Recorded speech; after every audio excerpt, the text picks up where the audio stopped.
Welcome, everybody. We are in our fourth series for the Retirement Center series, excuse me.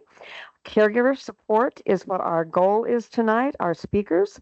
I'm going to let one of our speakers introduce everybody, but I want to introduce her first. Her name is Paula Levy. I will introduce her shortly, but I wanted to say a few words about the AAA, and then we have another person here who is an ENT representative who's going to talk about ENT Credit Union, because you know what? This is our 10th year that ENT Credit Union and the Area Agency on Aging have been working together and partnering to bring you these retirement series. And we're really excited because tonight is our first caregiver panel on resources and all kinds of things caregiver. So we hope you enjoy it. The AAA you probably are already aware of, but just in case you're not, we are information and assistance, and we help people with Medicare and Medicaid. We are the local SHIP office, the State Health Insurance Program office, and we publish the Yellow Book, which I hope some of you are familiar with. It has a lot of good resources in it. And by the way, SHIP is an organization. We are throughout the United States, and we are certified and trained to help people with Medicare. We are not agents or brokers, but we help people, we educate and help people through that process. So without further ado, would you like to say a few words about ENT Credit Union? Thank you so much, Pamela. My name is Emma Protzik. I'm the supervisor of financial coaching with ENT Credit Union. I work on our community education team, which is all about all things financial wellness education. I personally have been with the credit union for 7 years, but ENT was founded in 1957. We have military roots at the ENT Air Force Base here in Colorado Springs. We are now Colorado's largest credit union with over 50 service centers all across the Front Range.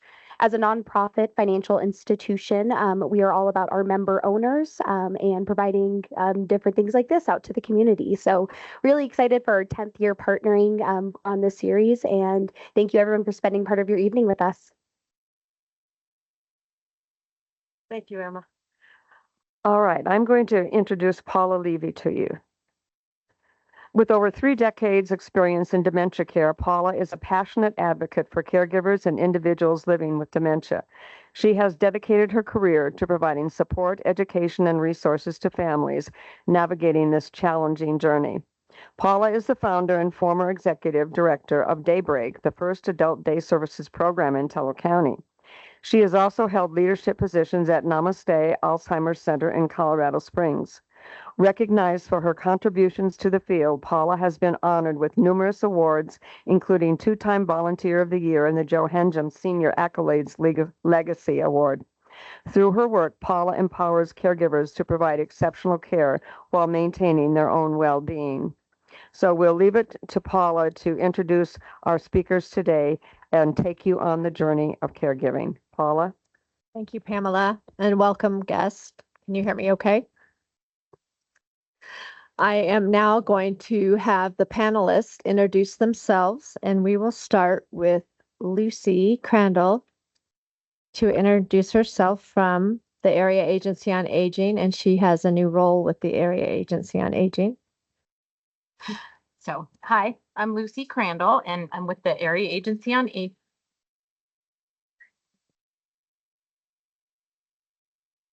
I'll bring it right up to me. How's that? Okay, so I'll start over. So I'm Lucy Crandall, and I'm with the Area Agency on Aging. I oversee the Family Caregiver Support Center, where we get to help family caregivers navigate the joys of caregiving. So I've been here for a little over a year, and I just took over my predecessor retired, so I just took over the program about 2 months ago. So next, I'll have Dr. Thayer introduce herself and her role at UCCS. Good afternoon. My name is Rachel Thayer. I have a dual PhD in clinical psychology and neuroscience with a specialty in neuropsychology. At UCCS, I supervise neuropsychological evaluations, which is one way of saying that when folks have concerns about changes in their thinking or memory abilities, I'm someone who works with those families to understand, is that person experiencing change perhaps going to be diagnosed with a dementia and needing perhaps to start having more care in place, or are the cognitive changes that they're experiencing more consistent with a typical aging process? As part of my work there, I supervise graduate students in our clinic. Thank you. Next is Dr. Rachel Weiskittel, and she's going to explain her role with UCCS. Hello, my name is Dr. Rachel Weiskittel. I'm an assistant professor at UCCS in the Department of Psychology. My research expertise is in older adults' mental health, particularly relating to end-of-life care and life after loss, so in grief and bereavement. In my role at UCCS, I conduct research in these areas, but I also clinically supervise psychology trainees who are in training to be clinicians. Again, my focus is clinically also in end of life and in grief bereavement. And I do that at the UCCS Aging Center that you might know off of Nevada. And so in doing that, I also supervise a caregiver support group that I helped organize, and we run that throughout the year.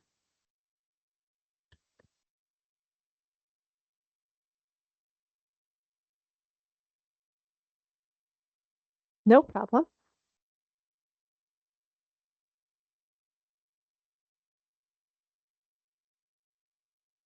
Hopefully those will help.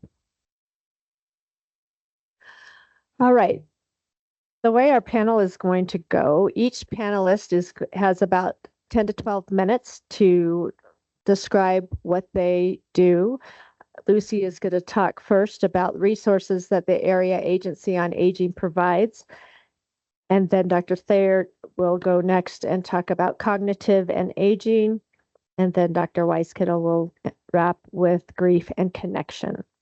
And so Lucy, what's that? You can stand or sit, whichever you'd like. I'm better talking standing. Okay. All right. Then There I you can go. do this. All right. Take it away, Lucy. All right. So I don't know who approached me, but they asked me to talk about resources. And so I'm going to do that in a roundabout way. Because Pam said, do your presentation as if this caregiver doesn't know anything. And that's really my typical client that I get in. This is a very typical statement when folks give us a call at the Family Caregiver Support Center. It's a version of this. I think I'm a caregiver. Where do I start? I think my mom needs a little bit more help. I need to put my mom in a nursing home. Any of those kinds of comments, any of those types of things means I don't know what I'm doing and I need your help.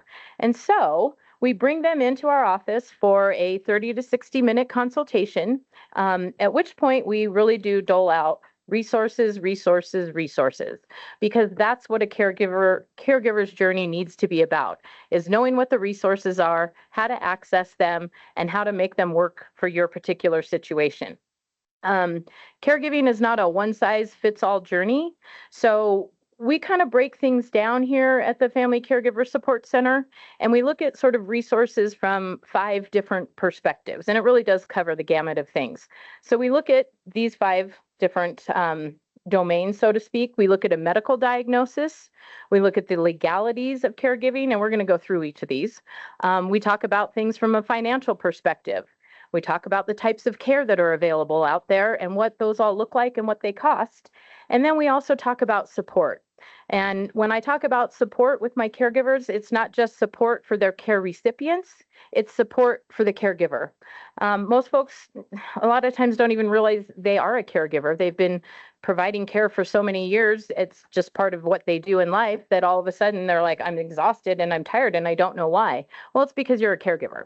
So I let people know that they're caregivers, and then we soften the blow, like I said, going through some of these different categories of resources. So the first thing we like to talk about are the medical diagnoses. We're not medical, we're not clinical, we don't know anything about it, but what we do know is the more you know about that diagnosis, the better the caregiver you're going to be. If you are diagnosed with Parkinson's and you don't realize that at some point you're not going to be able to walk, that day is probably going to create a crisis, right? But if you've done your research and you know that somewhere down the road, because of this Parkinson's diagnosis, I'm not going to be able to walk, you're going to be able to put resources in place so that when you don't walk, you have your wheelchair, you have your slide board, whatever you need, it's already in place. It's not a crisis. So where do you get this information? We love a disease-specific association, right? Places like the Alzheimer's Association, the Heart Association, the Parkinson's Foundation, they are a wealth of education and resources. Some associations even provide financial help to folks suffering from those particular diseases. So once you've got that diagnosis, go to that association or foundation and see what they offer and take it. Doctors are a great source as well. One of the benefits Medicare provides that doctors don't like to provide is education about disease process. So you can call and make an appointment and say, I just want to have a better understanding of this disease process, and the doctor will do that with you. I mean, the internet's a place you can go. I go lightly because you can go down some dark rabbit holes and get some crazy information. So use trusted sites. Use the Alzheimer's Association sites, the Heart Association, use kind of the bigger ones. I love the AARP website. They really want me to be a member, but I just like their website. But you can put in their search bar, caregiving and dementia, caregiving and Parkinson's, caregiving and showering, and you will get 742 different articles. The National Institute on Aging is another one of my favorite sites. They can just explain a diagnosis in a way that I understand it. And it's not a lot of, medical speak and all of that stuff. And then they have all kinds of supportive documents and other things that you can spend days and days going down. So anyway, so that's our medical diagnosis.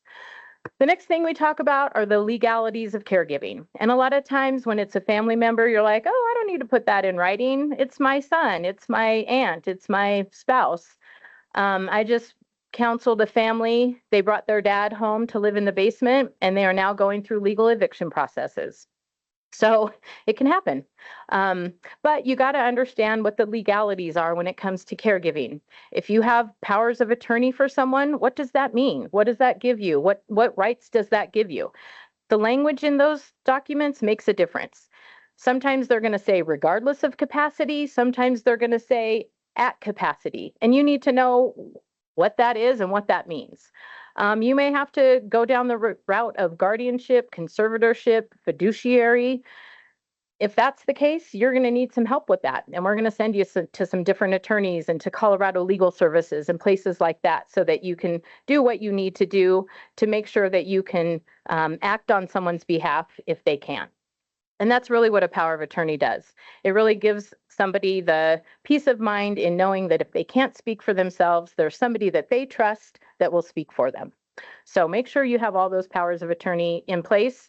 If you're going to be hiring and firing care for your loved one, if you're going to be needing to look at facilities and things like that, you're going to need a power of attorney to be able to talk to all of those people and get all of those transactions done, so to speak. So anyways, and there's lots of resources to help you with those legalities of things. The next one is finances, right? This is a caregiving journey. This is not a, one and done kind of thing. It's the rest of your life or the rest of your care recipient's life. And any kind of good plan has to involve a budget. You got to know the resources that you're working with. You got to know who's going to pay for what, and you got to know where those funds are going to come from if you need them down the road. A lot of people think Medicare is going to take care of them for their long-term care needs. It absolutely does not. Medicare does not pay for any kind of long-term care need at all. They pay for medical care, doctor's visits, hospital stays, a little bit of short-term rehab, but that's it. So if that's the case, and it's looking like your care costs are going to outweigh your life, then you might need to do some other kind of planning. So hopefully you've stashed away a couple of millions of dollars so that you can afford your care, and you can get with your financial planner and figure out how you're going to make that wealth work for you to pay for your care. If you didn't spend that or you didn't save that, maybe you bought some long-term care insurance. That's a golden ticket right there. Those long-term care insurances can pay, thousands of dollars a month towards your care. They do have qualifications, there's elimination periods, there's caps on them, but if you bought one back in the day, you probably have a lot of money coming to help pay for your care, so you want to tap into that. A reverse mortgage is not a bad idea, especially with housing prices here in Colorado skyrocketing. People may have a lot of equity in their home, and you're going to hear people talk about using your home wealth to pay for your care. Reverse mortgages are a product that our government helped to create to keep seniors in their homes longer. They got a really bad rap a few years back, but they really are a helpful product for folks to be able to use the equity that they've built in their home to sort of pay them back to pay for their care needs and still stay in their home. So, call us. We'll tell you what good reverse mortgage folks are there out there. The VA is a great resource. If you're a veteran, they have some of the healthiest caregiver programs out there as far as support goes. The key to the VA benefits for caregivers, you got to be enrolled or part of the VA healthcare system. You got to have a VA physician, and they're your golden ticket to care. So you go to your VA physician and you talk about what you need, and the VA does its thing and spits you out a care plan, and you get to put that into place. Most support services, resources are going to be a private pay situation. So when you need the non-medical home care to come into your home and provide that support, cooking, cleaning, personal care, that kind of stuff, you're going to be paying out of pocket for it more than likely. If all else fails and you just don't have the funds you need, Medicaid becomes the safety net for most Coloradans and most Americans. When you're looking at care costs between $5,000 and $10,000 on the low end for any kind of assistance, most people can't afford that in their retirement. So Medicaid becomes the safety net. Again, Medicaid pays some really amazing benefits for folks that are on their long-term care programs. They'll put non-medical workers in the home. They'll even put medical workers in the home to keep people there. They have a one-time home modification benefit of a certain amount of money, so that if you need to modify a bathroom to get a wheelchair in there, they help you do that. So it really can pay for a lot of things, but again, it's a low-income program. You'll hear things like Medicaid planning, where you can use state-approved annuities and trusts and put assets and income into those products and pay penalties and do some things and do some planning so that you can qualify for Medicaid maybe sooner, but know that you're going to be giving a chunk of your money back to the state. There's a formula that they use that other people can help explain to you. There's Medicaid planning agencies in town that do this kind of thing. There's also Medicaid attorneys that do this kind of thing. So it's all legal, but you got to do it right, and you got to plan for it ahead of time. And then it will make sort of that Medicaid navigation a little bit easier. But anyway, that's sort of how things are paid for. And so we're going to get into types of care and how much they cost, maybe.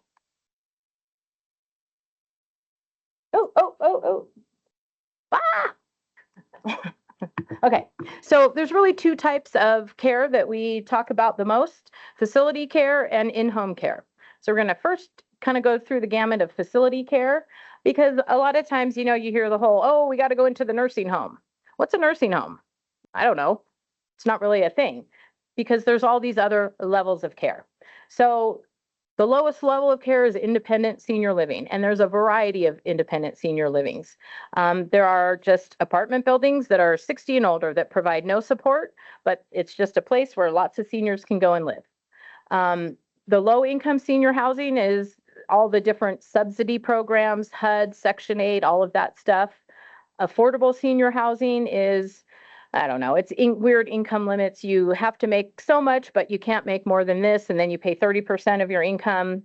That's a whole other gamut of types of senior housing. The retirement living is sort of the come and stay with us and it's going to be the greatest thing ever. And they have the heated saltwater pool and all of the spa services and the restaurants and all of the things. And that's retirement living, where you go and you don't have to clean your house anymore. You don't have to cut the lawn. Everything's done for you. Everything you need is all, in one nice building.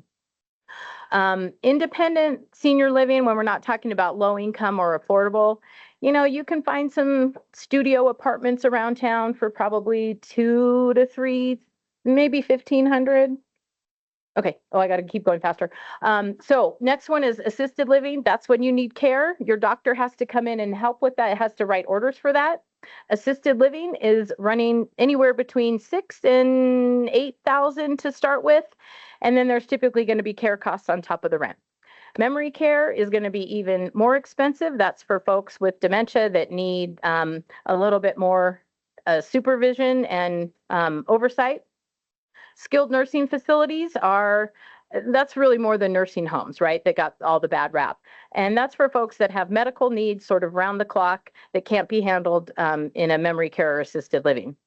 If you're going to look for a facility, I highly recommend you use a local housing placement agency and you give the ombudsman a call and see what they think about the buildings that you're looking at.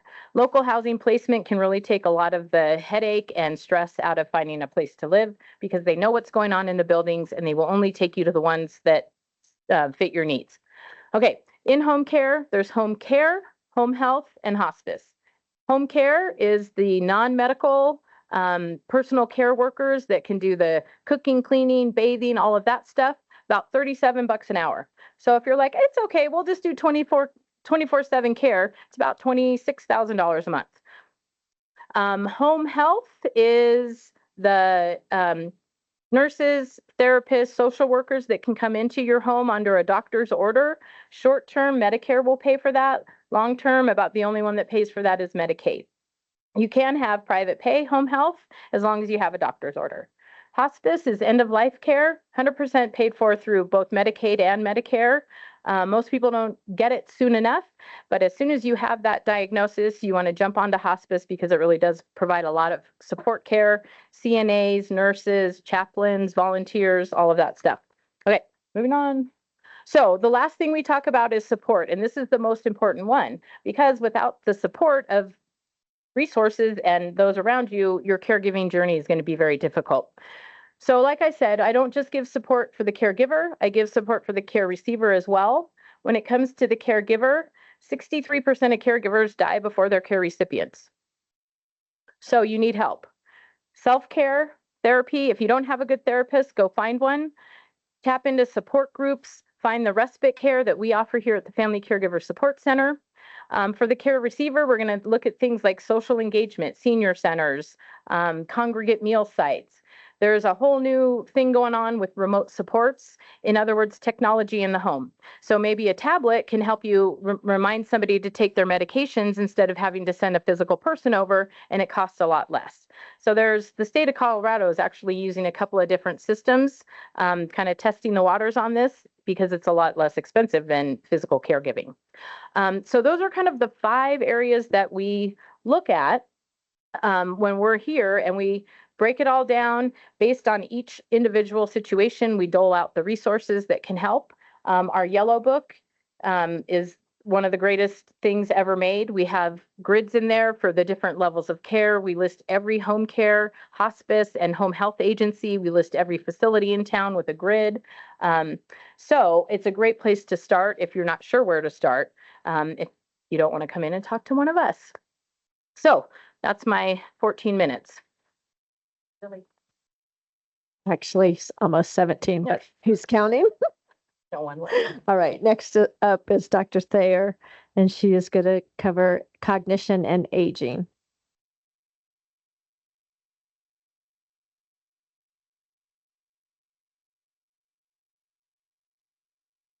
Good afternoon. Yes, my goal is going to be to give you a quite brief overview of things to be aware of and noting for future about when is it a good time perhaps to ask for outside perspective on someone's cognitive function. So I mentioned the term neuropsychology.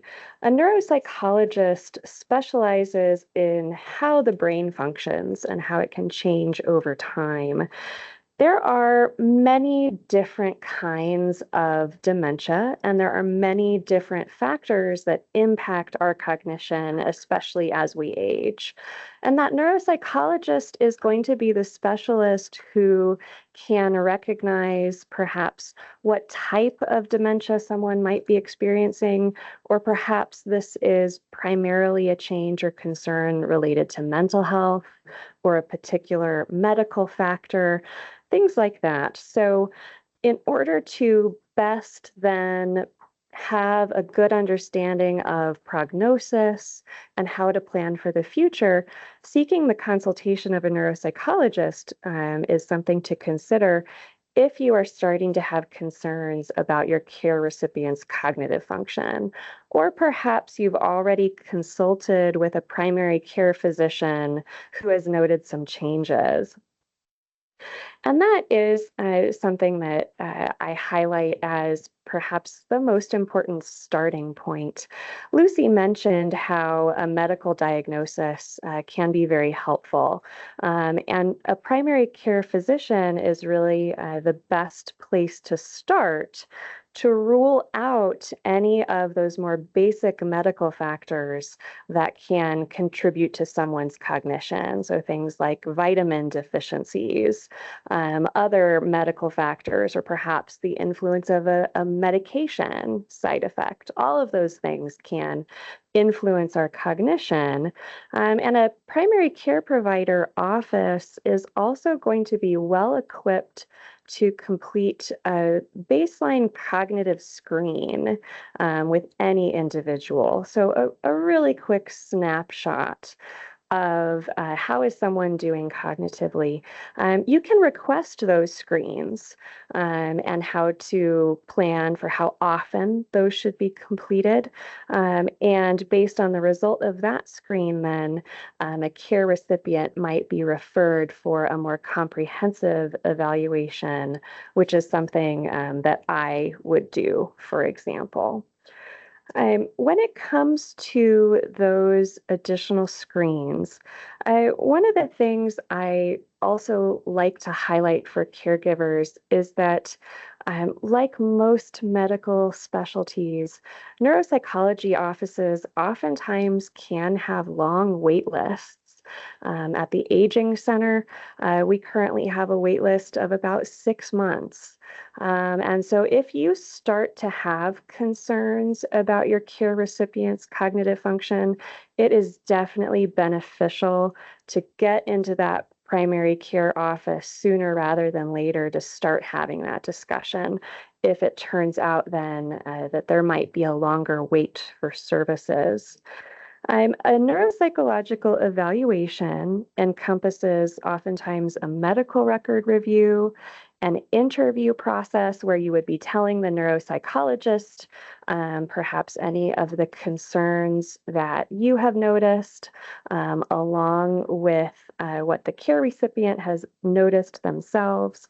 And then there's a period of testing where a care recipient sits down and has some combination of verbal tests and paper and pencil tests.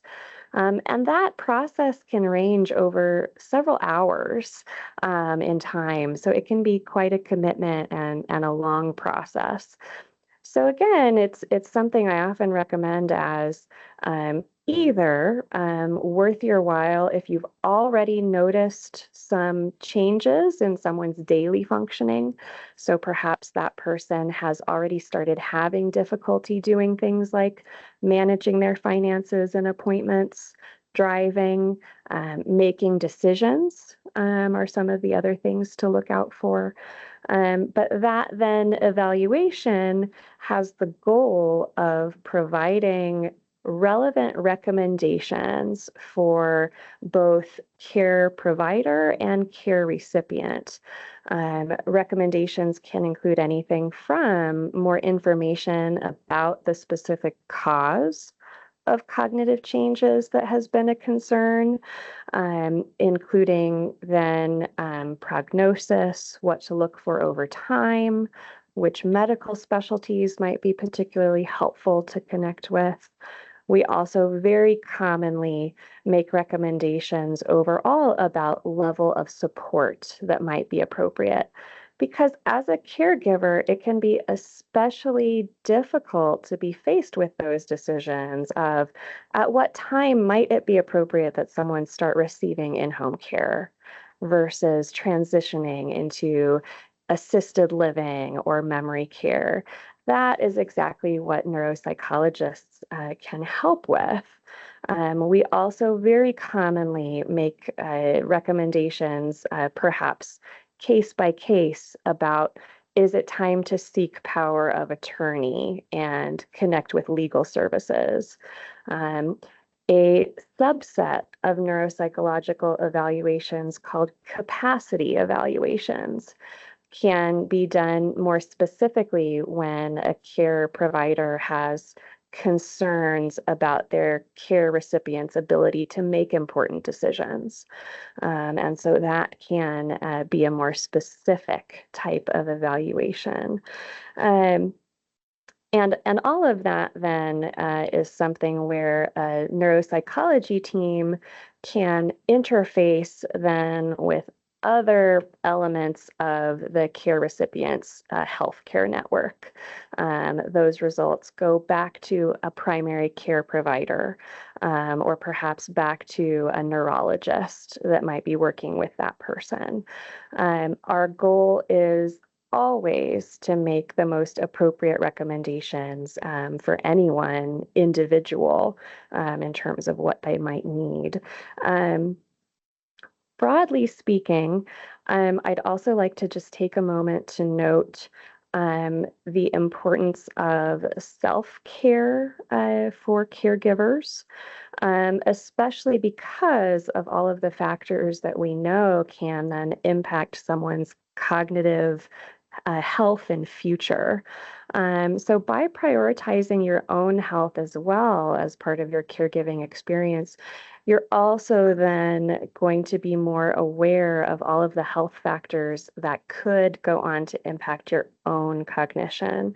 So it's incredibly important to keep up with your routine screenings, to maintain appropriate exercise, all of those things that then can influence your physical health, both in the short term and long term. And I'd also like to emphasize then the importance of socializing and engaging in enjoyable activities and doing your best as a caregiver whenever possible to maintain those activities for yourself, because those are some of the best predictors of anyone's long-term cognitive function. Okay, well, I'm happy to keep it brief for today so we stay on track, but start thinking about any questions that might be most helpful. The UCCS Aging Center in town offers memory screens and more comprehensive neuropsychological evaluations for anyone who might be interested in more information. Thank you. Thank you so much. Next up is Dr. Weiskadel to discuss grief and connection.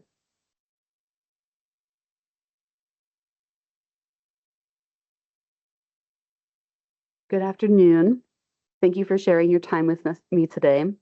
I'd like to spend our next few minutes together talking about grief and connection, and specifically as it relates to caregiving. When we talk about grief together, whether it's with neighbors or friends or family, we usually use the term grief to refer to losses due to a death or a medical illness resulting in death. But grief actually refers to processing change or loss that could come from any reason, not necessarily death itself. That is a different term that we often mix when we're writing about grief, which would be bereavement. But when we're talking to each other, we usually don't use that word. But this definition is important to be aware of because grief is inherent to the caregiving experience for many people, even if the care recipient hasn't actually died. Both the care recipients and the caregiver experience losses, sometimes on a daily basis. And when we don't have the words to describe the complex emotions that we're processing on a day-to-day basis, it can make an already challenging experience feel even more confusing and isolating. So I encourage people who may find themselves in caregiving experiences, if they are feeling overwhelmed or having a difficult time describing to a friend what makes this day particularly difficult compared to others, perhaps reflect on the chance that you might be processing a type of loss or change that is difficult to cope with, even if it was expected or planned for. Because what we do know about change is that even if it is planned for, or wanted, it is still difficult to move through. Grief itself can also be isolating because whether we are processing change in a relationship or a loss within a relationship, we are the only people who have all of the memories of that particular relationship with that person. And there are few other people that really have that same kind of relationship.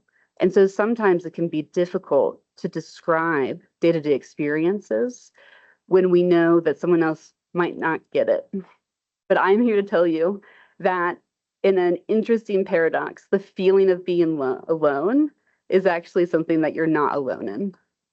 A lot of people feel very isolated in caregiving roles because it is inherently isolating work. A lot of it is about one other person who may or may not be mentally able to express verbal appreciation for what is going on that particular day.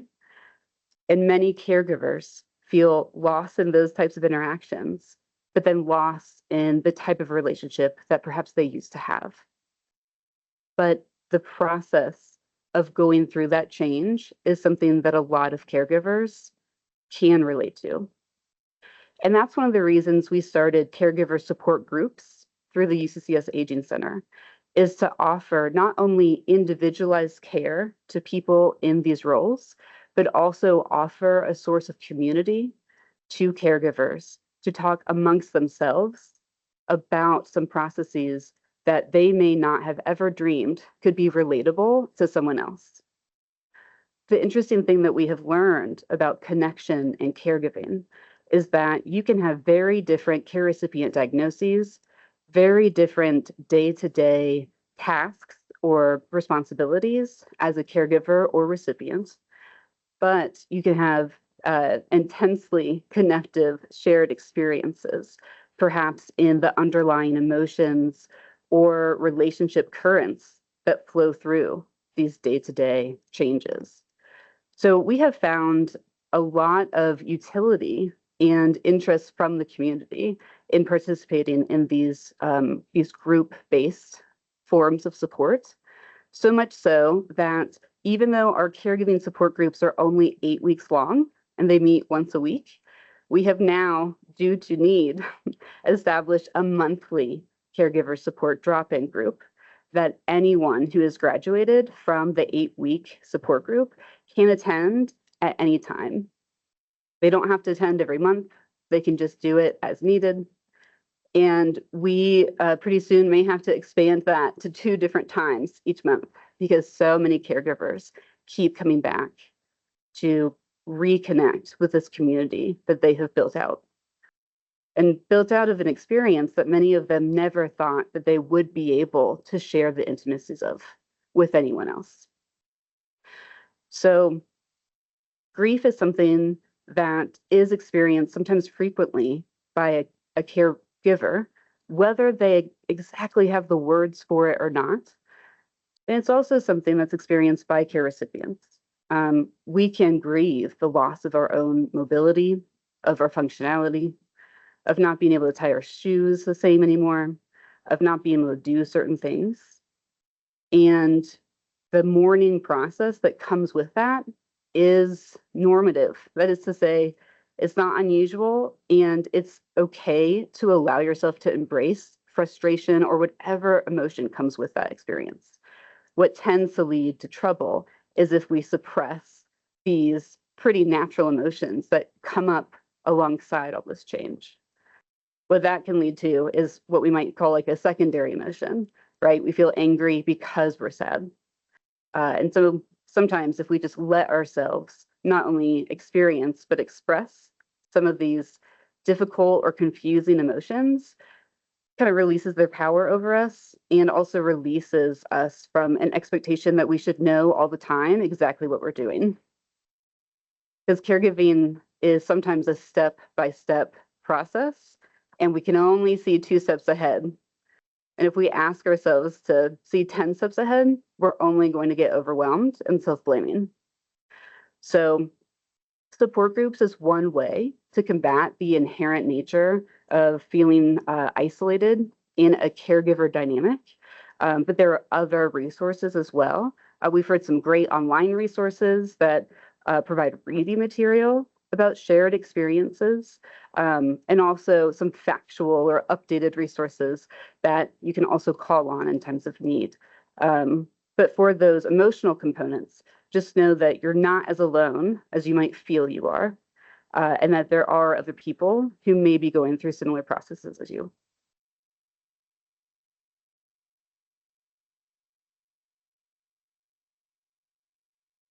Thank you very much. Next, we're going to have Lucy come back up and talk about myths and a positive closeout for the afternoon, and then we'll have some questions and answers.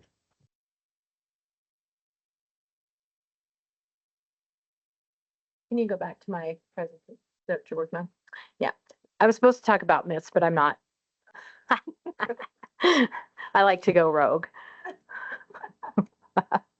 Because I already dispelled all the myths, right? I gave you the whole thing. So I'm going to talk to you about the reality of caregiving. Because a lot of times people don't tell you what you need to hear when you're a caregiver. And so I'm going to. So it's not easy, and it's not going to be fun, and it's going to be difficult. And like I said before, there is no one size fits all roadmap. Your neighbors may say, oh, call this agency, they do this and it's fabulous. And you bring that agency in and it's horrible because you're not in the same circumstance. So just because it works for your neighbor, it may not work for you. Maybe it will, give it a try, but maybe it won't. And that's the other thing too. Things aren't going to work. You're going to think they're going to work and then they're not going to work, or they might work for a little while and then they stop working. So you got to be able to anticipate these kind of unexpected things. The other thing is, and this was going to kind of be some of my myths, but no one else is going to pay for this and no one else is going to do it. I have a lot of caregivers that come to me. I give them a beautiful roadmap. I give them all the resources they need. I send them off. I cross my fingers. And usually about 6 months later, they call me in a panic because they've done nothing and now something's happened. They didn't anticipate it because they didn't look into the diagnoses, and now they're freaking out. What do I do? And so I have to bring them back down, and we go back to that original email and we go back to those steps, and they have to start sort of all the way from the beginning and now doing it in crisis mode. So just realize no one else is going to do it. You're going to have to do it yourself. It's going to be emotionally, physically, and financially taxing. It just will. All of the things you never dealt with as a family, emotionally, growing up, growing out, whatever, raising, they're all going to come out. And it's probably going to come out in uglier ways than it did back when you tried to deal with it. So realize that that's what's going to happen. And then the other part of this is everybody's got to sort of accept the end result of what this journey is. And a lot of times caregivers don't want to think about the fact that their care recipient is going to die. And you got to process all of that grief and loss and all of those things along with the tasks of caregiving in that 36-hour day that folks refer to. So it's kind of an ugly journey when you kind of look at it from an outside perspective and you think about all the things that you're going to be doing. But the beauty is once you get through it, oh, this was the big crescendo moment. Okay, I think Jared's helping me. There really can be joy and beautifulness in the caregiving journey. So some of the things that caregivers will talk about their caregiving journey did for them was give them a new sense of purpose. Having to wake up every day and go take care of someone else really is a fulfilling thing for a lot of people. There are studies that show caregivers have improved well-being. I mentioned earlier, a lot of folks die while they're doing their caregiving, but a lot of them do have an improved a sense of well-being because they're watching others age and they're watching others go through different medical diagnoses or conditions, and they think more about theirs and take the steps they need to take. Even if you're close with your care recipient, you may end up getting closer, and that's a beautiful thing. It may end up creating deeper relationships with those you love that you didn't even know you could get to. If you're not close with your care recipient, it creates great opportunity for resolution. You're going to be spending a lot of time with this person in probably close quarters, and so now's the time for you to get those things out, resolve those issues you didn't resolve before, so that when the time comes, there are no regrets. It also is going to help you focus on what's important to you. You know, when you're having to sort of do the basic care needs for someone, it helps you see that maybe some of those things that you thought were so important really just aren't. And this right here in front of you is what's really important. And it might give you an opportunity to pass on that legacy to your younger generations, to show them the expectations of how we should be providing care and giving support and taking care of our other humans. And like that one, the next one says, it may help connect you to your own humanity, right? Again, sort of seeing others in a not so great situation really can help us to connect to others and to connect to ourselves. And like I said, really figure out what's important. The other thing that most caregivers will tell you is that they have made changes in their own life because they have discovered things that they are going to need to do for their future. So a lot of us family caregivers, we go through the journey and we say, I am not going to let that happen to my son. I'm not going to let him go through what I just went through. And so we're going to put some things into place to cover him, so to speak, so that he doesn't have to deal with the maybe not so great things that we did through the joy of caregiving. So anyway, so hopefully you will find some joy in the journey because it is there. A lot of times we get so involved in the tasks at hand and I got to give a shower and I got to get a meal going that you kind of forget you're dealing with a person. And so my hope is that you do remember that. And at the end of the day, you find some ways to connect and to have fun and to not be a caregiver. But I found a great quote that I'll leave you with. Caregiving is like nailing Jell-O to a tree. It's possible, but it takes a lot of patience and a good sense of humor. And that's really what it is. I say it all the time. Caregiving is throwing spaghetti at the wall and going with what sticks. And you'll be throwing a lot of spaghetti. All right, great, Lucy. Thank you. Now we can go to Q&A if there are any. We have 3 people in the room and several people online. So, Jared, how would you like to handle that? Just have people raise their hands online. So yeah, if those online can use the raise hand function or just shout it out, we'll catch them as they come in. Okay, let's see if anybody in the room has questions for the panelists first. Anyone? No? Can I answer? Sure. Okay.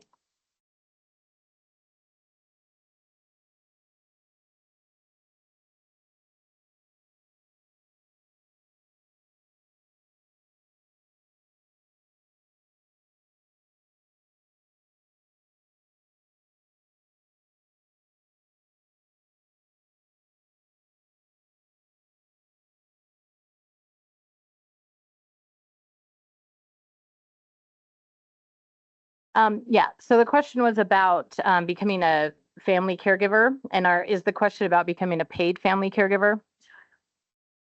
Both.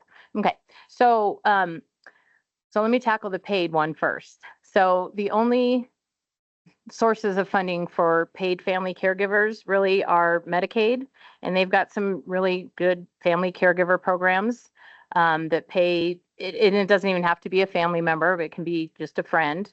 But they can get paid a little bit of money. You get hired through an agency to do that. As far as just somebody being your caregiver, there's really no qualifications or anything else. You know, if you're not looking to get paid or for somebody else to do things, then your daughter just becomes your caregiver. And you can make things official by the way of POAs and things like that to give them certain powers to, help you with the decisions that you need to make. But, if you're not looking for the paid part of it, you just say, hey, be my caregiver. So.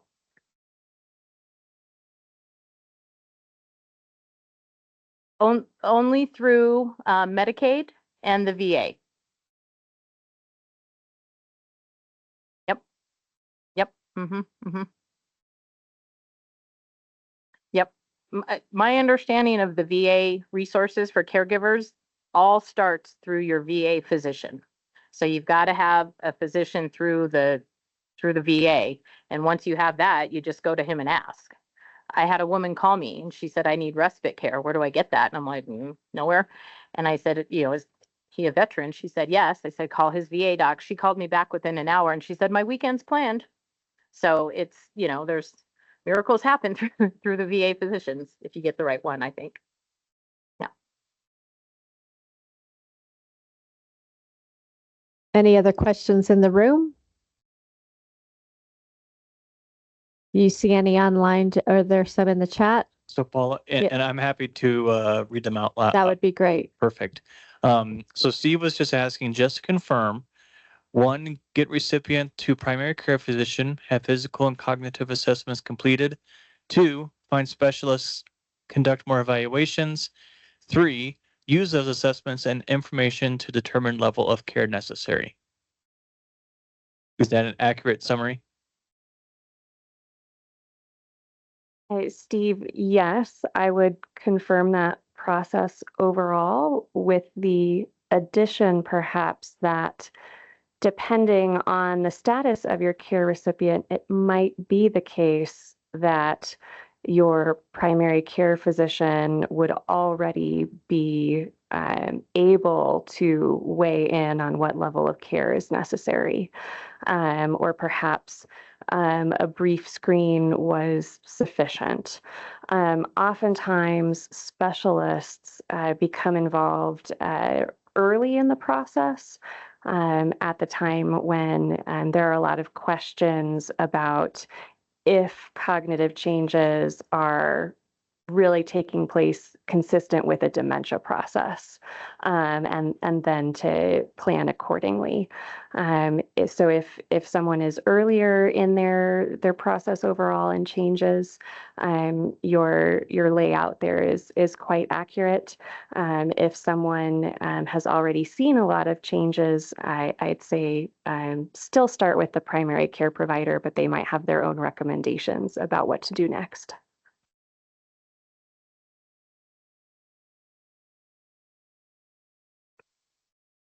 Are there more in the chat, Jared? That is it so far. Okay. Steve, if that didn't answer your question, feel free to chime in again. But so far, no other questions in the chat, and no one has their hand raised online. Okay. But Steve is typing, so if Okay. we want to kind of, We'll wait. we'll just wait a few And moments. then Lucy has another question also, or comment.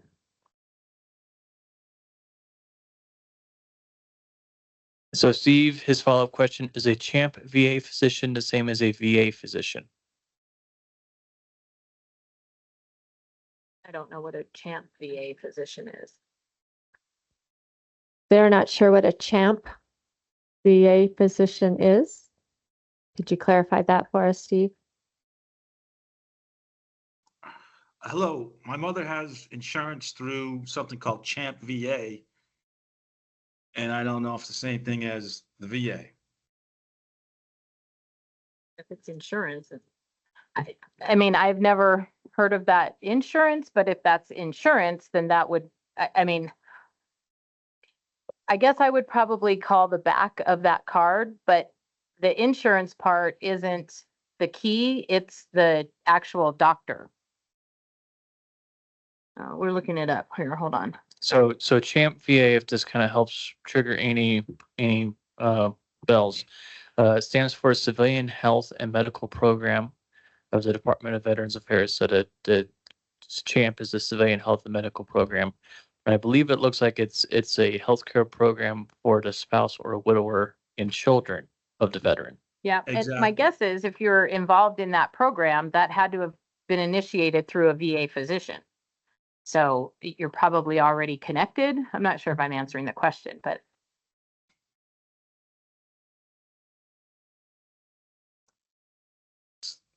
Yes, Steve, yes, it's been a little while since I worked in a VA hospital, but based on what we can tell, yes, the programs that are available to spouse and children, so closest family members of the veteran, tend to also be available through the VA.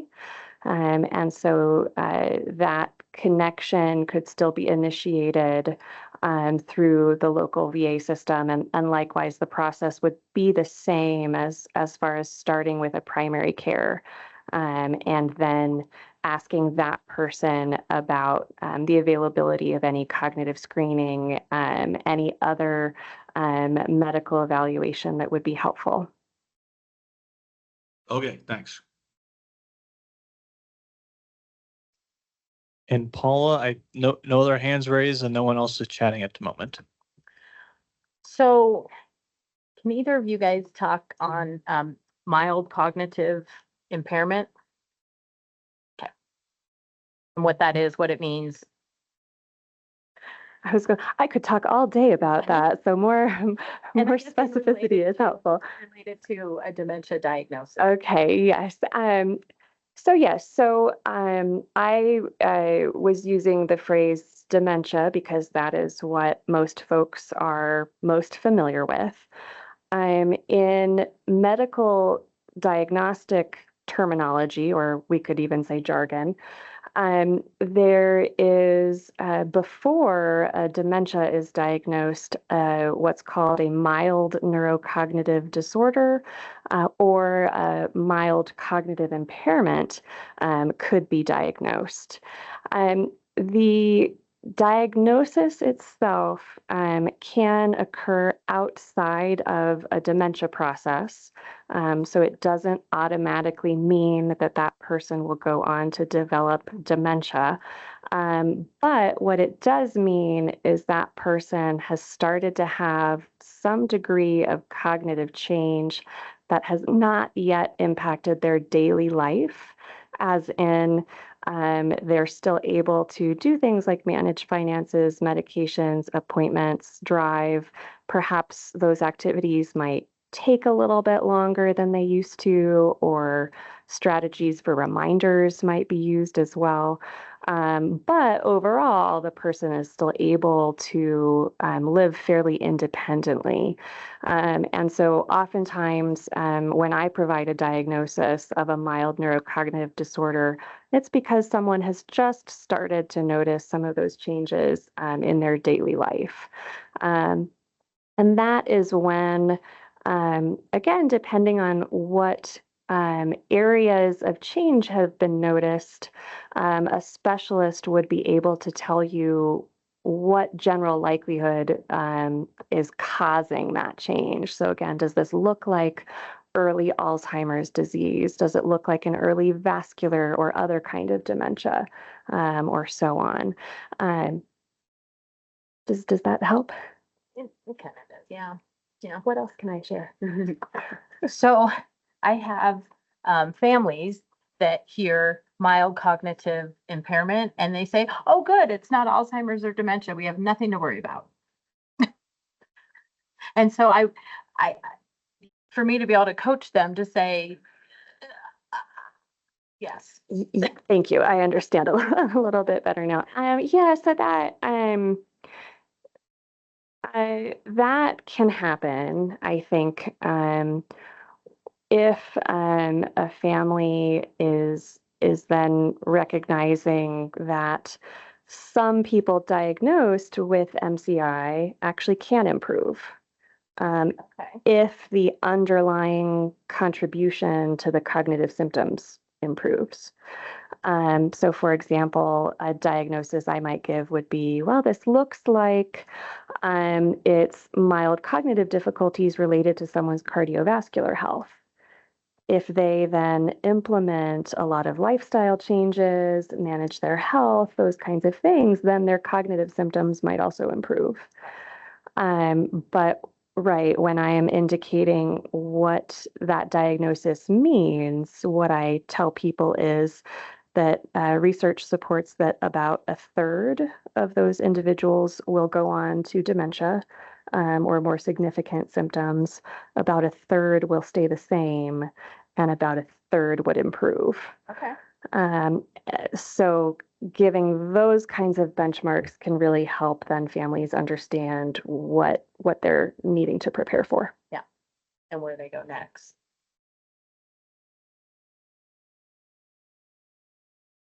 Well, we are almost right at 5 o'clock. I want to thank the panelists for being here. Paula, before I interrupt, we do have one question more in the chat. I think it's going to be a quick one. and Okay. I might even be able to tee it up. It's for Lucy. This is from Scott. He's located in north of Denver. Can you recommend someone who provides your type of service up north? Yeah. I don't know how far north he is, So, because that might give you a couple questions. See. yeah. So all of the area agencies on aging, we get funding from the state and federal governments, and they mandate that we have to have some kind of family caregiver support something. So every area agency on aging gets to do that a little bit differently.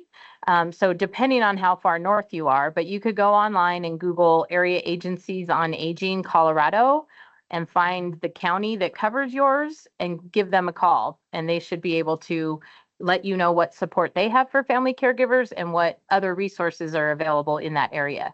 And if Googling isn't your thing, or you're like, no, I don't want that, call me and tell me what county you're in, and I'll tell you what area agency on aging you can call. Looks like he's typing, so I'm probably gonna have to go get my map now. Okay. Hold on. He's located in North Denver. He just said thank you very much. Oh, okay. All right. Great. All right. And I have a caregiver quote I'd like to close with from Rosalind Carter, who has her own Caregiver Institute. And you can check that out online. Former First Lady who has passed. And she says there are only 4 kinds of people in this world: those who are currently caregivers, those who will be caregivers, those who have been caregivers, and those who will need caregivers. And so that is pretty much everyone. Thank you for being here, and thank you for being online with us.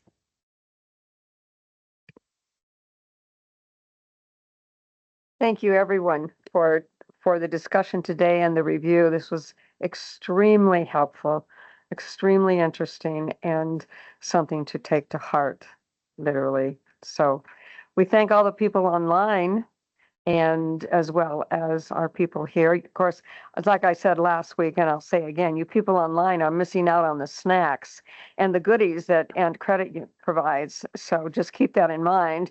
We do have 3 more sessions, and our next session next week will be estate planning ABCs with a local attorney here in town. Sarah Stein will be doing that for us.